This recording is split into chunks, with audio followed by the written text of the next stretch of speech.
আসসালামু আলাইকুম প্রিয় ভিউয়ার্স, আশা করি আল্লাহ তাআলা অশেষ রহমতে ভালো আছেন। আজকে আপনাদের মাঝে নিয়ে আসলাম হযরত মুহাম্মদ সাল্লাল্লাহু আলাইহি সাল্লাম এর হিজরতের ছোট্ট একটি ঘটনা। মদিনায় গমন ইসলামী ইতিহাসের একটি গুরুত্বপূর্ণ ঘটনা। এটি শুধু মুসলমানদের ক্যালেন্ডারের সূচনা নয়, বরং ইসলামী দাওয়াতের জন্য এক যুগান্তকারী পদক্ষেপ।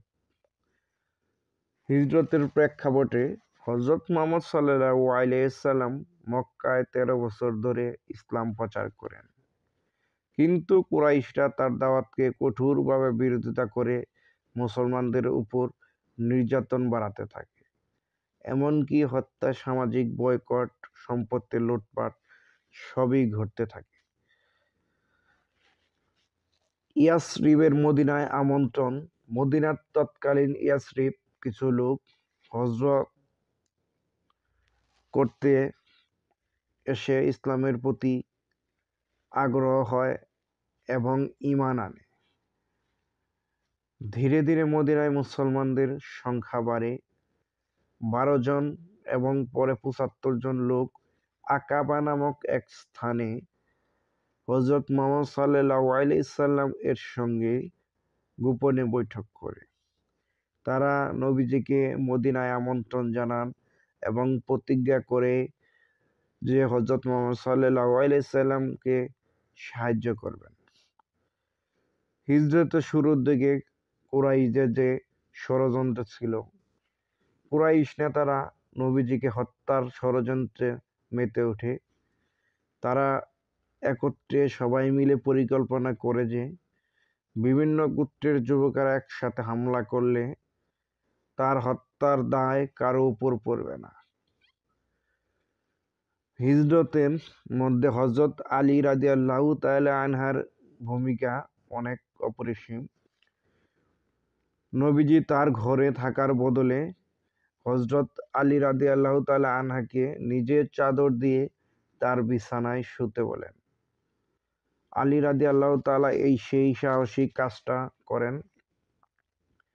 হিজরতের যাত্রাপথে যে ঘটনা ঘটেছিল, নবীজি হযরত আবু বকর রাদিয়াল্লাহু তাআলা গোপনে গারে সাওয়া ও থুরা গুহা, এটি যে পাহাড়ে আশ্রয় নিয়েছিল তার নামটি হচ্ছে থোরা গুহা, তে ৩ দিন আশ্রয় নেন। কুরাইশরা তাদের খুঁজে বের করেন, কিন্তু গুহার মুখে মাকড়সার জাল ও কবুতরের বাসা দেখে ফিরে যায়। ৩ দিন পরে তারা মদিনার দিকে যাত্রা করেন।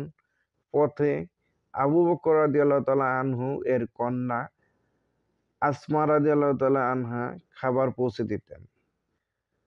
মদিনায় আগমন। মদিনার মানুষ নবীজিকে অত্যন্ত উষ্ণভাবে স্বাগত জানায়। তারা রাসূল সাল্লাল্লাহু আলাইহি সাল্লামের আগমন উপলক্ষে খুশিতে আল্লাহ তাআলার বেদুর আলাইনা নাশিত্রী গায়। কুবা মসজিদে মদিনার উপকণ্ঠে কুবা গ্রামে তিনি কয়েকদিন অবস্থান করেন এবং প্রথম মসজিদ কুবা নির্মাণ করেন।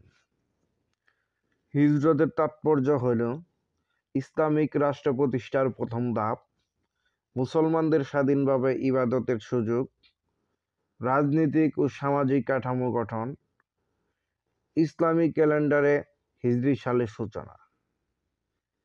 সবাই ভালো থাকবেন, দোয়া রাখবেন। আজকে এই পর্যন্তই। আসসালামু আলাইকুম ওয়া রাহমাতুল্লাহ।